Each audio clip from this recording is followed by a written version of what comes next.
현금은 쓰레기다. 잉여 자금으로 이제는 저축과 보험에 가입했던 거에 상당 부분은 이제 주식으로 조금 전환을 해야 되는.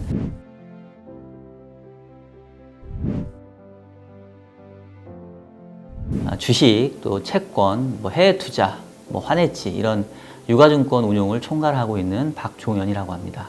올해 같은 경우는 주식 같은 이제 위험 자산 비중을 조금 높여야 되는 거 아닌가 이렇게 생각이 드는데 어떻게 보시나요? 제가 봤을 때는 지금 이 시점이 역설적으로 위험 자산을 투자하는데 가장 좋은 시점인 것 같아요. 특히 주식과 같은. 그러니까 지난해 이렇게 한번 되돌아보면 이 코로나라고 하는 보건위기가 이제 발생을 해서 처음에는 사람들이 이게 뭔지 도대체 알 수 없었기 때문에 공포감이 그게 달했는데, 그러다 보니까 이제 역설적으로 이런 한 번도 경험해보지 못했던 보건위기에 대응하기 위해서 그 어느 때보다도 공격적인 통화정책이 진행이 됐잖아요.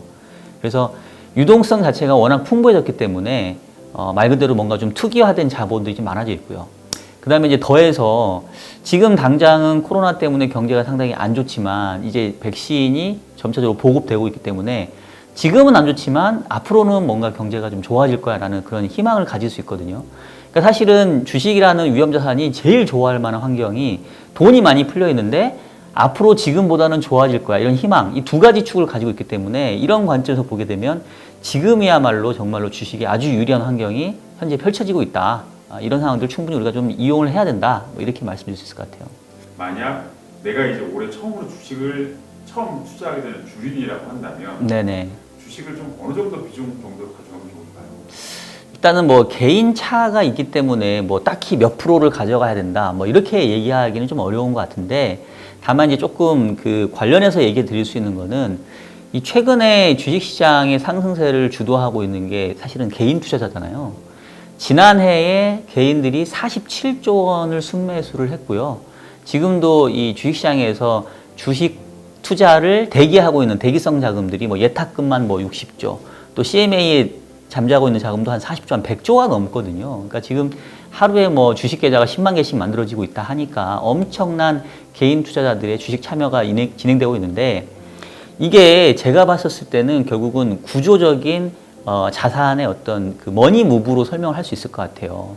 그동안은 개인 투자자들 대부분 이제 뭐 부동산 위주, 그리고 또는 뭐 예금, 보험 위주로 그동안에 어떻게 보면 자산을 관리해 오다가 지금은 이걸 다 주식으로 갈아타고 있는 과정이거든요. 그래서 확실하게 뭔가 자산의 어떤 구조 변화가 나타나고 있는 것들로 좀 설명을 해야 되겠고, 아직도 이제 주식 투자를 하지 못했고 이제 막 말씀하신 것처럼 주식 투자를 이제 처음에 시도하려고 한다라고 한다면, 물론 이제 처음에는 좀 낯설고 어려우니까 뭐 적극적으로 공격적으로 하는 거는 좀 무리가 있다고 보지만, 그냥 쉽게 생각해 보면 그동안 자기가 이제 적금했던 자금들, 저축했던 돈은 그 중에 대부분은 이제는 주식으로 투자를 하고 저축을 하는 게 맞지 않냐라는 생각이 들고요. 이제 뭐 100%는 아니더라도 그동안에 잉여 자금으로 이제는 저축과 보험에 가입했던 거에 상당 부분은 이제 주식으로 조금 전환을 해야 되는 그런 상황이 온 게 아닌가라는 생각이 들어요.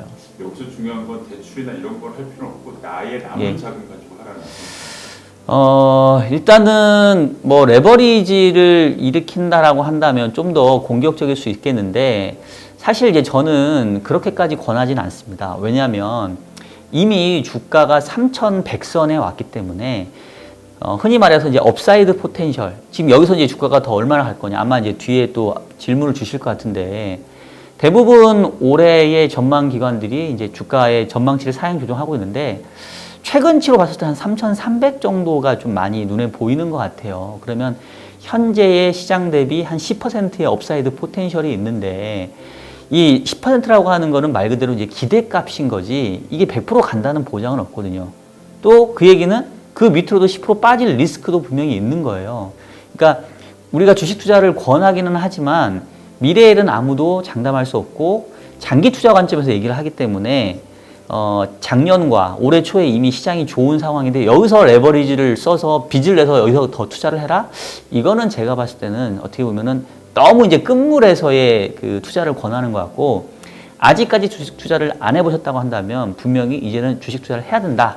그 말씀은 반드시 드릴 수 있겠고, 현재 지수대에서는 감당 가능한 수준, 그러니까 무리한 투자를 하라는 게 아니라 아까 얘기했던 것처럼 자기가 저축하는 그런 여유 자금이 있으면 그 중에 상당 부분을 이제 주식으로 저축을 하시라. 뭐 이렇게 말씀을 드려야 될 것 같아요. 제가 얼마 전에 이제 좀 이렇게 주식 투자로 성공한 분들 내지는 뭐 흔히 말하는 재테크에 성공한 분들을 이렇게 좀 만나서 얘기할 기회가 있었는데 그런 말씀을 하시더라고요. 현금은 쓰레기다.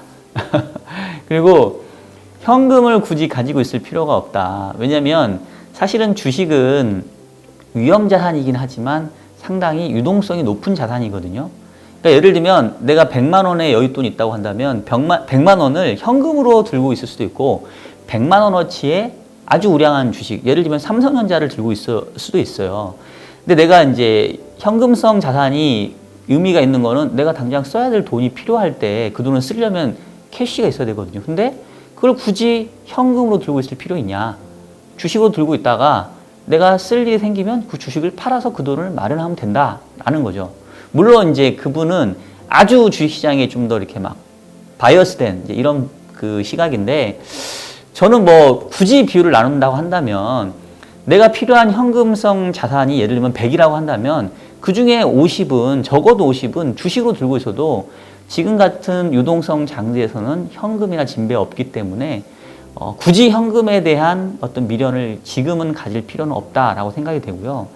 어차피 이제 시장 환경에 따라서 달라질 텐데 지금은 코로나 때문에 글로벌리 돈이 많이 풀렸고 그리고 당장은 돈이 회수될 만한 그런 기미가 안 보이거든요.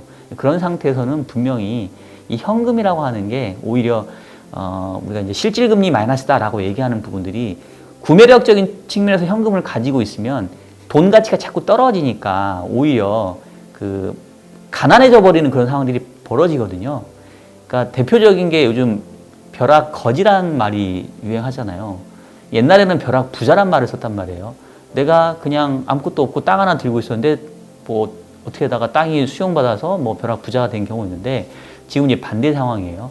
나는 열심히 그냥 저축하고 뭐 보험 들고 그다음에 은행에 뭐 예금 적금 맡겼는데 자산 가격들 즉 부동산이 올라가고 주식이 올라가고 그러니까 결국은 내가 가지고 있는 현금성 자산은 그냥 가치가 떨어져 버리는 거죠. 그러면서 상대적으로 나는 가난해지는.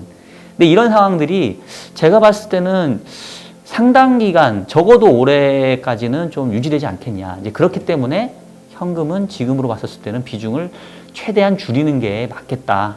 이게 바뀌는 환경이 있겠지만 그거 바뀌기 전까지는 지금 상황은 그렇습니다. 일단 상반기를 좀 끊어서 본다면 네네. 주식 시장에서 좀 변수가 될 만한 요인들이 있다면 어떤 게 있을까요? 일단은 그러니까 지금 장세는 사실은 그 흔히 말하는 유동성 장세라는 게 맞아요. 그러니까 뭐 물론 기업의 가치 또 기업의 이익들이 작년 대비로는 많이 지금 증가를 합니다. 왜냐하면 지난해 워낙 안 좋았기 때문에 흔히 말하는 기저 효과가 있어요. 작년 대비 올해 기업의 매출액을 살펴보면 막 몇십 프로 이상씩 증가하는 기업들이 엄청 많을 거고 적자를 보다가 흑자로 전환하는 기업들이 분명히 많습니다. 그러면 이제 어떻게 보면은 뭐 실적이 뒷받침된다고 볼 수 있는데 그런 실적을 감안해도 현재 주식의 흔히 말하는 밸류에이션은 많이 비싸졌어요. 지금 우리 코스피가 이 포워드 PEI라고 해가지고 향후 12개월간의 기업의 예상 이익을 감안해 봤었을 때 현재 주가가 얼마만큼의 밸류를 주고 있냐라고 하면 지금 거의 13배 뭐 이 정도 되거든요. 그럼 사실은 역대 어느 때보다도 봤었을 때 지금 주가는 기업의 실적을 반영하는 수준을 사실은 약간 웃도는 과거의 레인지로 보게 되면 기업 실적을 상당히 많이 쳐주고 있는 상황이에요. 그래서 이제 그런 것들을 감안해 보면 뭐 현재 상황이 어떤 기업 실적보다는 이제 돈이 많이 풀린 유동성 효과라고 볼 수 있는 거고요. 그렇다고 한다면 올해 상반기뿐만 아니라 앞으로 우리가 계속 지켜봐야 될 거는 결국은 이 풍부한 유동성이 언제 이제는 좀 회수될 것이냐. 결국은 중앙은행들이 이 코로나에 대응하기 위해서 긴급 조치로 돈을 풀었기 때문에 이 돈을 회수하는 그런 시간이 언젠가는 올 테고요. 그렇게 되면 결국은 이렇게 유동성에 의해서 이렇게 쭉 올라왔던 뭐 주식뿐만 아니라 자산 가격들도 그때는 이제 조정 압력이 있을 거거든요. 그래서 그 시기가 언제인지를 살펴보는 게 비단 올해 상반기뿐만 아니라 앞으로 우리가 계속 고민해야 되는 가장 큰 위험 요인이다. 이렇게 말씀드릴 수 있을 것 같아요. 네. 그러니까 일단은 지금 현재 글로벌리 돈을 풀고 있는 결국은 핵심 주체는 미국이다라고 봐야겠고, 왜냐하면 달러화 자산이 제일 중요하니까. 그리고 그 달러화를 풀고 있는 경로는 결국은 이제 재정 정책과 통화 정책 양 두 축이 지금 같이 움직이고 있습니다.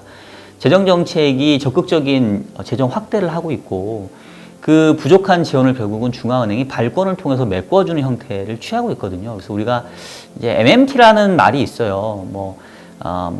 그 모던 머니터리 띠오리 이래가지고 현대 통화 이론 뭐 이렇게 얘기를 하는데, 이게 사실은 옛날에는 약간 좀 사파들이 얘기하는, 약간 사자들이 얘기하는 것 같은. 왜냐하면 경기가 안 좋아지면 정부가 채권을 발행해서 돈을 먼저 써. 그리고 그 필요한 돈 발행한 채권은 중앙은행에 사줄게. 그럼 사실은 이거는 그냥 무한 공급이 가능한 거거든요. 근데 이랬었을 때 나타나는 부작용이 인플레이션이니까 이거는 그 정통 경제학자들은 말도 안 되는 얘기다라고 얘기를 해왔었는데, 지금 어느새 그 짓을 다 하고 있거든요.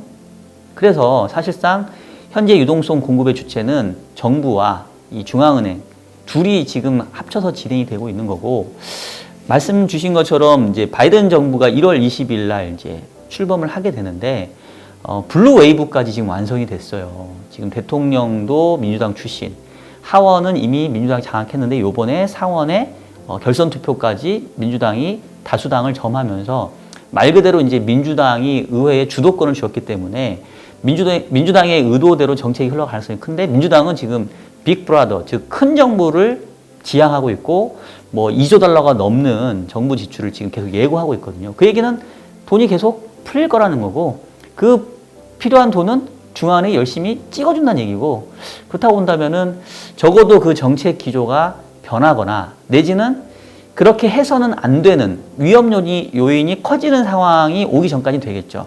그리고 이제 그 위험 요인은 결국 이제 인플레이션이기 때문에 결국은 이제 그런 상황들이 오기 전까지는 기본적으로 돈은 계속 풀린다. 뭐 이렇게 좀 봐야 될 것 같아요. 유가라든가 굴이라든가 철광석이라든가 뭐 이런 쪽도 지금 가격이 많이 올라가고 있는 상황이고요. 인플레이션이 집중적으로 나타나는 그런 섹터는 결국 다 자산 가격이에요.